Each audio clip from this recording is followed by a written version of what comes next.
Hello every one, എല്ലാവർക്കും നമസ്കാരം. Kerala nurses hub എന്ന യൂട്യൂബ് ചാനലിലേക്ക് നിങ്ങളെ സ്വാഗതം ചെയ്യുന്നു.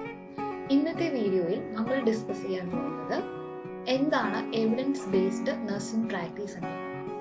നമ്മുടെ ക്ലിനിക്കൽ സെറ്റിംഗ്സിലാണെങ്കിലും റിസർച്ച് ഏരിയയിലാണെങ്കിലും നമ്മൾ ഏറെക്കുറെ കേൾക്കുന്ന ഒരു ടെർമിനോളജിയാണ് എവിഡൻസ് ബേസ്ഡ് നഴ്സിംഗ് പ്രാക്ടീസ് എന്നത്. അപ്പോൾ വളരെ സിമ്പിളായി എന്താണ് എവിഡൻസ് ബേസ്ഡ് നഴ്സിംഗ് പ്രാക്ടീസ് എന്നുള്ളത് നമുക്ക് ഈ വീഡിയോ വഴി പഠിക്കാം. Okay, so evidence based nursing practice എന്താണ് എന്ന് അറിയുന്നതിന് മുമ്പ് ആദ്യമേ നമുക്ക് എന്താണ് ഒരു എവിഡൻസ് എന്നുള്ളത് നോക്കാം. സോ എവിഡൻസ് എന്നുള്ളത് എന്താണ്?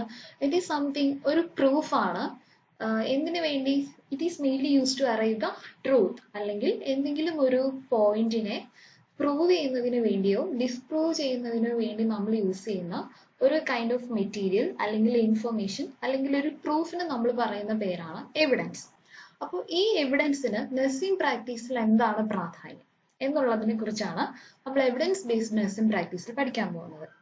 അപ്പോൾ നമുക്കറിയാം, നമ്മളൊക്കെ ക്ലിനിക്കൽ സെറ്റിംഗ്സിൽ വർക്ക് ചെയ്യുന്ന സമയത്തെല്ലാം തന്നെയും നമ്മൾ എങ്ങനെയാണ് വർക്ക് ചെയ്യുന്നത്?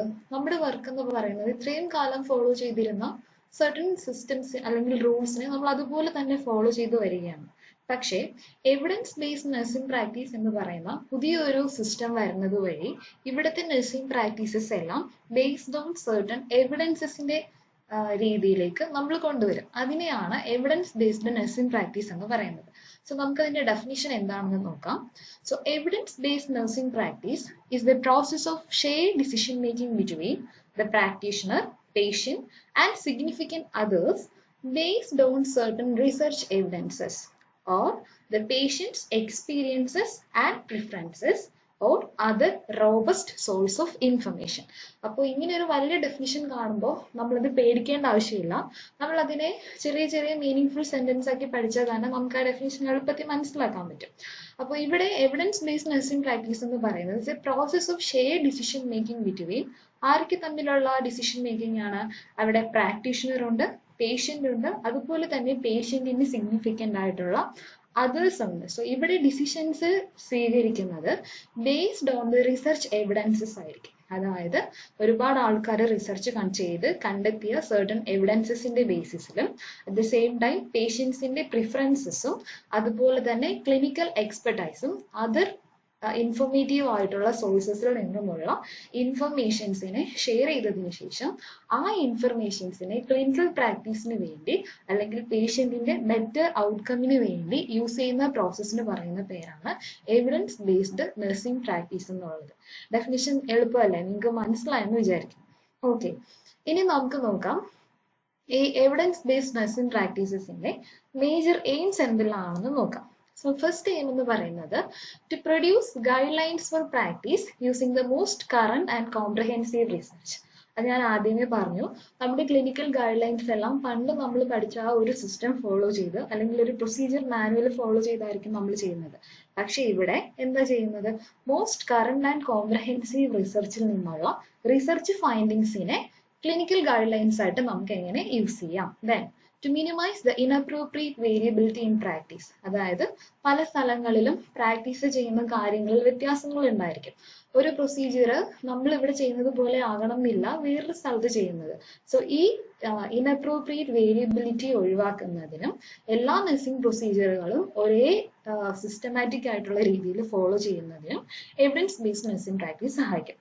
അതുപോലെ തന്നെ it helps in potential research, അതായത് റിസർച്ച് ആക്ടിവിറ്റീസ് കുറച്ചുകൂടി ക്യാരി ഔട്ട് ചെയ്യുന്നതിനും to improve the quality and safety of clinical ഡിസിഷൻസിന്റെ ക്വാളിറ്റി കൂട്ടുന്നതിനും അതുപോലെ തന്നെ to identify the strength and weakness of the existing research ആക്ടിവിറ്റീസിനും ഈ എവിഡൻസ് ബേസ്ഡ് നഴ്സിംഗ് പ്രാക്ടീസ് വളരെ ഉപകാരമാണ്. ഓക്കെ, ഇനി നമുക്ക് വളരെ സിമ്പിളായി തന്നെ എന്തെല്ലാമാണ് എവിഡൻസ് ബേസ്ഡ് നഴ്സിംഗ് പ്രാക്ടീസിലെ സ്റ്റെപ്സ് എന്ന് നോക്കാം. സോ എവിഡൻസ് ബേസ്ഡ് നഴ്സിംഗ് പ്രാക്ടീസിൽ ആകെ 5 സ്റ്റെപ്സ് ആണുള്ളത്. ഈ 5 സ്റ്റെപ്സും അതിന്റെ സിസ്റ്റമാറ്റിക് ആയിട്ടുള്ള രീതിയിൽ ചെയ്ത് കഴിയുമ്പോഴേക്കും നമ്മൾ ആ evidence based nursing practice complete ആക്കിയിട്ടുണ്ടാവും. സോ ഫസ്റ്റ് സ്റ്റെപ്പ് എന്ന് പറയുന്നത് ask a clinical question that need to be answered. അപ്പൊ ഞാൻ ഇവിടെ ഇത് ജസ്റ്റ് വായിക്കുന്നേ ഉള്ളൂ. ഇനി വരുന്ന സ്ലൈഡുകളിൽ ഞാൻ അതിന്റെ എക്സ്പ്ലനേഷൻ പറഞ്ഞു തരാം. ഇനി collect the most relevant and best evidence literature, critically appraise the evidence you gather, integrate all evidence with one's clinical expertise and client preferences and values in making a practice decision or change, then evaluate the practice decision or change. ഇനി നമുക്ക് ഓരോന്നും എന്താണ് എന്ന് simple ആയിട്ട് നോക്കാം. So, evidence-based nursing practice first step എന്ന് പറയുന്നത് ask a clinical question that need to be answered എന്നുള്ളതാണ്. അതായത് നിങ്ങൾ ഒരു ക്ലിനിക്കൽ സെറ്റിംഗ്സിൽ വർക്ക് ചെയ്യുമ്പോൾ ഫ്രീക്വന്റ്ലി നിങ്ങൾ ഒബ്സർവ് ചെയ്യുന്ന അല്ലെങ്കിൽ നിങ്ങളെ വളരെ ബുദ്ധിമുട്ടുന്ന ഒരുപാട് ക്വസ്റ്റ്യൻസ് ഉണ്ടാവും അല്ലെ. അപ്പൊ ആ ഒരു ക്വസ്റ്റ്യനെയാണ് നമ്മൾ ആദ്യം കണ്ടുപിടിക്കേണ്ടത്, അല്ലെങ്കിൽ നിങ്ങൾക്ക് സൊല്യൂഷൻസ് കണ്ടുപിടിക്കേണ്ട ഏരിയ എന്താണ് എന്ന് ആദ്യം നിങ്ങൾ ഐഡന്റിഫൈ ചെയ്യുക. So here I M giving you an example. ഒരു ക്രിട്ടിക്കൽ കെയർ ഏരിയയിൽ വർക്ക് ചെയ്യുന്ന ഒരു nurse, she is observing that her patient is frequently developing UTI. So എല്ലാ മെഷേഴ്സും UTI പ്രിവെന്റ് ചെയ്യുന്നതിന് വേണ്ടി ചെയ്യുന്നുണ്ട്, പക്ഷെ എന്നിട്ടും പേഷ്യന്റ് എന്താണ് ഫ്രീക്വന്റ്ലി UTI ഡെവലപ്പ് ചെയ്തുകൊണ്ടിരിക്കുകയാണ്. So that is making the nurse to think how I can find out a solution for this. So that is the first step. Okay. ഇനി second സ്റ്റെപ്പിലേക്ക് പോകാം. So second step എന്ന് പറയുന്നത് collect the most relevant and best evidence literature. അതായത് ഇവിടെ എന്ത് ചെയ്യുക, വളരെ relevant ആയിട്ടും അതുപോലെ തന്നെ ബെസ്റ്റ് എവിഡൻസ് കൊടുക്കുന്നതുമായ ലിറ്ററേച്ചർ എന്ത് ചെയ്യണം, റിസർച്ച് ബുക്സ് വായിച്ചു അതുപോലെ തന്നെ ജേർണൽസ് ആൻഡ് മാഗസിൻസ് വായിച്ചു ആ നഴ്സ് എന്ത് ചെയ്യുക, കണ്ടുപിടിക്കുക എന്നുള്ളതാണ്, അതിന്റെ റീസൺസ് കണ്ടുപിടിക്കുക. ഓക്കെ, സോ ഹിയർ ഇത് ചെറിയ എക്സാമ്പിൾ ആണ്. Here the some of the examples to prevent this UTI. The duration of catheterization is the most important determination of bacteriuria. അപ്പോൾ നമുക്കറിയാം ഒരു ഫോളിസ് കത്തീറ്റർ അല്ലെങ്കിൽ ഒരു ഇൻഡ്വെല്ലിംഗ് കത്തീറ്ററിന്റെ ഡ്യൂറേഷനും എന്തിന് കാരണമാകാം, UTIക്ക് കാരണമാകാം. So usually we will prefer it should be change in between 3 weeks എന്നുള്ളതാണ്. Okay, ഇനി രണ്ടാമത്തെ ഒരു കാര്യമാണ്, നമുക്കറിയാം നമ്മളെപ്പോൾ ഒരു പേഷ്യന്റിന്റെ കത്തീറ്ററൈസേഷൻ കഴിഞ്ഞു കഴിഞ്ഞാൽ the urinary bag or the drainage bag should be placed lower than the bladder അല്ലെ, എന്നാൽ മാത്രമേ ഗ്രാവിറ്റേഷൻ ഫോഴ്സിന് വർക്ക് ചെയ്യാനും പ്രോപ്പർ യൂറിൻ പുറത്തേക്ക് പോകുന്നതിനും സഹായിക്കുള്ളൂ.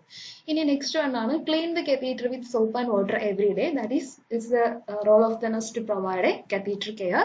Then empty the drainage bag at least every 8 hours or whenever it is full. ഓരോ 8 മണിക്കൂർ കൂടുമ്പോഴും ആ ബാഗ് നമ്മൾ എംപ്റ്റി ചെയ്യണം, അല്ലെങ്കിൽ എപ്പോഴാണോ ബാഗ് ഫുൾ ആകുന്നത് അത് നമ്മൾ ചേഞ്ച് ചെയ്യുക.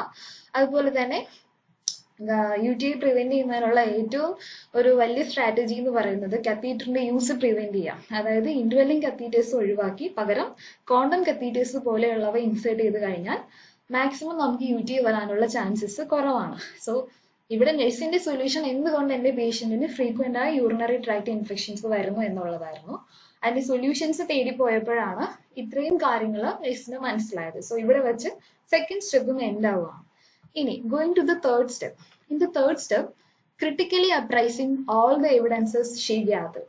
So ഇവിടെ എന്ത് ചെയ്യുന്നു, കളക്ട് ചെയ്ത എല്ലാ ഇൻഫർമേഷൻസിനെയും അല്ലെങ്കിൽ എല്ലാ എവിഡൻസസിനെയും അപ്രൈസ് ചെയ്ത് നോക്കുക. ഓക്കെ, സോ ഇവിടെ നഴ്സിന് മനസ്സിലായ കാര്യം, the patient is catheterized for more than 3 weeks and the catheter is not changed. Nurse കരുതി എന്താണ്, കഴിഞ്ഞ ഷിഫ്റ്റിലുള്ള നഴ്സ് ആ catheter ചേഞ്ച് ചെയ്തിട്ടുണ്ടായിരുന്നു, പക്ഷേ she understand that the catheter has not been changed since the last 3 weeks ആയിട്ട് catheter change ചെയ്തിട്ടില്ല. And sometime nurse observe ചെയ്തപ്പോൾ മനസ്സിലായ വേറൊരു കാര്യം, the patient's caregiver is keeping the drainage bag sometime above the level of the bladder. Even in the ICU no problem, പക്ഷെ വാർഡിലേക്ക് shift ആവുന്ന ഒരു പേഷ്യന്റ് ആണെങ്കിൽ എന്താണ്, urinary bag sometimes care giver ആണ് എംപ്റ്റി ചെയ്യുന്നത്. എംപ്റ്റി ചെയ്തതിന് ശേഷവും എന്താണ്, അത് ബ്ലാഡർ ലെവലിലാണ് ബെഡുമായിട്ട് ടൈ ചെയ്തിരിക്കുന്നത്, അല്ലെങ്കിൽ ആ ഡ്രെയിനേജ് ബാഗ് ഫുള്ളി എംപ്റ്റി ചെയ്യുന്നില്ല എന്നുള്ള ഫൈൻഡിങ്സ് നഴ്സ് കണ്ടെത്തി. Okay, so this is the third step. And the fourth step, integrate all the evidences with one's clinical expertise and client preferences. So ഇവിടെ എന്താണ്, clinical expertise വെച്ചും പേഷ്യന്റിന്റെ preference വെച്ചും ഈ എല്ലാ എവിഡൻസിനെയും integrate ചെയ്യുന്ന സ്റ്റെപ്പാണ്. സോ ഇവിടെ പേഷ്യന്റിന്റെ പ്രിഫറൻസ് ചോദിച്ച സമയത്ത് the patient agreed to remove the indwelling catheter and he is ready to use a condom catheter. പേഷ്യന്റിനോട് സംസാരിച്ചപ്പോൾ പേഷ്യന്റ് പറഞ്ഞു, എനിക്ക് ഇൻഡ്വെല്ലിംഗ് കത്തീറ്ററിനേക്കാളും കുറച്ചുകൂടി കംഫർട്ട് എന്നുള്ളത് ഒരു കോണ്ടം കത്തീറ്റർ ആണ്. I'm ready to use a condom catheter and I'm also ready to do the pelvic floor exercises ചെയ്യാൻ ഞാൻ റെഡിയാണ്. Okay, so what the nurse did, so the nurse thought, okay, she will remove the indwelling catheter. So indwelling catheter remove ചെയ്യുന്നു, condom catheters insert ചെയ്യുന്നു, water intake ന്റെ ഇമ്പോർട്ടൻസിനെ കുറിച്ച് പേഷ്യൻസിന് പഠിപ്പിച്ചു കൊടുക്കുന്നു. ഇതെല്ലാം ചെയ്തതിന് ശേഷം നെക്സ്റ്റ് ഡേ ഒരു യൂറിൻ സാമ്പിൾ എന്ത് ചെയ്തു, ഒരു കൾച്ചറിന് വിടുന്നു. സോ ഇത്രയാണ് ഫോർത്ത് സ്റ്റെപ്പ്. ഇനി coming to the fifth step, evaluating the practice decision or change. ആ കൊണ്ടുവന്ന ചേഞ്ചസും കൊണ്ടുവന്ന ഡിസിഷൻസിന്റെയും ഇവാലുവേഷൻ നടക്കുന്ന പ്രോസസ്സാണ് ഈ ഫിഫ്ത്ത് സ്റ്റേജിലുള്ളത്. So in the fifth stage എന്താണ്, കൾച്ചറിന് വിട്ടു, കൾച്ചർ റിസൾട്ട് വന്നു കഴിഞ്ഞപ്പോഴേക്കും there is no growth of any micro organisms. അതായത് പേഷ്യന്റിന്റെ കത്തീറ്റർ ചേഞ്ച് ചെയ്തു, കോണ്ടം കത്തീറ്റർ കൊടുത്തു, അതുപോലെ തന്നെ ഡ്രെയിനേജ് ബാഗ് പ്രോപ്പറായി ടൈ ചെയ്തു, പ്രോപ്പർ ടൈമിൽ കത്തീറ്റർ കെയർ കൊടുത്തു. ദെൻ കൾച്ചറിന് വിട്ട സാമ്പിളിൽ culture no growth of micro organisms എന്ന് ഐഡന്റിഫൈ ചെയ്യാൻ പറ്റും. അറ്റ് ദ സെയിം ടൈം പേഷ്യന്റിന്റെയും വെർബൽ ഡിസ്ക്രിപ്ഷനിൽ പേഷ്യന്റ് പറഞ്ഞു എന്താണ്, എനിക്ക് ബേണിംഗ് മിച്ചുറേഷനിൽ നിന്നും റിലീഫ് കിട്ടി എന്നുള്ള ഒരു ഇൻഫർമേഷൻ കൂടി കൊടുത്തു. സോ ഹിയർ എന്താണ്, ആ കൊണ്ടുവന്ന ഡിസിഷനിൽ കൊണ്ടുവന്ന ചേഞ്ച് അല്ലെങ്കിൽ ആ അപ്ലൈ ചെയ്ത എവിഡൻസസ് കുറച്ചുകൂടി പ്രൂഫ് കൊടുത്തു, പേഷ്യന്റിന് UTIയിൽ നിന്നും റിലീഫ് ഉണ്ടായി. അതാണ് ഇവിടെ വന്ന മാറ്റം. Okay, understand. സോ ഇത്രയാണ് എവിഡൻസ് ബേസ്ഡ് നഴ്സിംഗ് പ്രാക്ടീസിലെ 5 സ്റ്റെപ്പുകൾ എന്ന് പറയുന്നത്. സോ ഇതൊരു ലൈവ് എക്സാമ്പിൾ ഞാൻ പറഞ്ഞേ ഉള്ളൂ. ഇത് എല്ലാ സെറ്റിംഗ്സിലും നടക്കുന്ന കോമൺ ആയിട്ടുള്ള ഒരു കാര്യമാണ്. സോ നിങ്ങൾക്ക് മനസ്സിലായി എന്ന് വിശ്വസിക്കുന്നു. ഇനി നമുക്ക് എന്തൊക്കെയാണ് ചലഞ്ചസ് എന്ന് നോക്കാം. എവിഡൻസ് ബേസ്ഡ് നഴ്സിംഗ് പ്രാക്ടീസ് ഇത്രയേറെ റിസർച്ച് ആക്ടിവിറ്റീസ് നടന്നിട്ടും അല്ലെങ്കിൽ ഇത്രയേറെ എവിഡൻസ് വന്നിട്ടും ഇപ്പോഴും നമ്മുടെ പല ഏരിയകളിലും ഈ evidence based nursing practice apply ചെയ്യാൻ നമുക്ക് പറ്റുന്നില്ല. അപ്പൊ എന്തൊക്കെയാണ് ചലഞ്ചസ് എന്ന് നോക്കാം. So first one, resistant to changes in the nursing practice. അത് തന്നെ പണ്ടുകാലം മുതൽ നമ്മൾ ഫോളോ ചെയ്തു വരുന്ന ആ റൂൾസ് ആൻഡ് റെഗുലേഷൻസ് ഇപ്പോഴും പല സ്ഥലങ്ങളിലും ചേഞ്ച് ആവുന്നില്ല. Okay, next one, ability to critically appraise the research findings. Time, work load, pressure and competing priorities. അതിപ്പോൾ എല്ലായിടത്തും ഉള്ളതാണ്. വർക്ക് ലോഡ് കൂടുതലാണ്, ടൈം നമുക്ക് വളരെ കുറവാണ്, ആൻഡ് വർക്ക് ലോഡ് പ്രഷർ ഒരുപാട് കൂടുതലാണ്. അതുകൊണ്ട് തന്നെ നമുക്ക് എന്താണ് റിസർച്ച് ആക്ടിവിറ്റീസ് വായിക്കാനോ അതിന് വേണ്ടിയുള്ള സമയം കിട്ടാറില്ല. The lack of continuing nursing education programs, അതായത് CME സർവീസസ്, നഴ്സസിന്റെ നോളജ് അപ്ഡേറ്റ് ചെയ്യുന്നതിനുള്ള സർവീസസ് ഒക്കെ ഇപ്പൊ കുറവാണ്. പക്ഷെ ഇപ്പൊ നമ്മുടെ കൗൺസിൽ അത് ഒരുപാട് പ്രൊമോട്ട് ചെയ്യുന്നുണ്ട്. ദെൻ പുവർ അഡ്മിനിസ്ട്രേറ്റീവ് സപ്പോർട്ട്, ഇതൊരു മേജർ പ്രോബ്ലം ആണ്. നമ്മളെല്ലാ നഴ്സുമാരും ഫേസ് ചെയ്യുന്ന ഒരു കോമൺ ഇഷ്യൂ ആണ്. നമുക്ക് അഡ്മിനിസ്ട്രേറ്റീവ് സപ്പോർട്ട് എന്നുള്ളത് കുറവാണ്. Relevant research based evidences that are not comprehensive. ഇത്രയാണ് എവിഡൻസ് ബേസ്ഡ് നഴ്സിംഗ് പ്രാക്ടീസസ് നമുക്ക് ഫോളോ ചെയ്യുന്നതിന് വേണ്ടിയുള്ള ചലഞ്ചസ് എന്ന് പറയുന്നത്. ഓക്കെ, സോ നിങ്ങൾക്ക് ഇത്രയും ഇതിൽ നിന്നും എന്താണ് എവിഡൻസ് ബേസ്ഡ് നഴ്സിംഗ് പ്രാക്ടീസ് എന്നുള്ളത് ഒരു ഐഡിയ കിട്ടി എന്ന് വിചാരിക്കുന്നു. സോ ഇതുപോലെയുള്ള കൂടുതൽ ഇൻഫോർമേറ്റീവ് ആയിട്ടുള്ള വീഡിയോസിന് നിങ്ങൾ ഈ ചാനൽ സബ്സ്ക്രൈബ് ചെയ്യണം.